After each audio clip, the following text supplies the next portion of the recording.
कारण हे जे तुमच्या बाबतीत जी लोक करतायत, जे आजपर्यंत तुम्हाला शासन म्हणून मिळाले, त्याच सर्व लोकांना आतापर्यंत मतदान होत आलं. त्यांचे आमदार आले, त्यांचे खासदार आले, त्यांच्याच सगळ्या गोष्टी होत आल्या. त्याच्यामुळे त्यांना असं वाटतं की तुम्ही कोण, तुम्ही जे आम्ही करू ते तुम्हाला मान्य होईल, आम्ही सांगू ते तुम्ही मान्य करा. याच पद्धतीचं धोरण जर समजा पुढे राबवायचं असेल, असंच होणार, याच्या पलीकडे काही नाही होणार. असेच फक्त तुम्ही आरडाओरडा करत बसणार. आयत्या वेळेला काहीतरी तुमच्या समोर काहीतरी टाकले जाणार 4 तुकडे, आणि तुम्ही समाधानाने गप्प बसणार.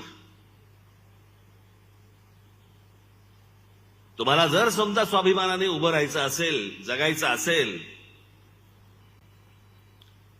तर पहिला तो स्वाभिमानी मणका जो आहे ना, तो तंदुरुस्त करून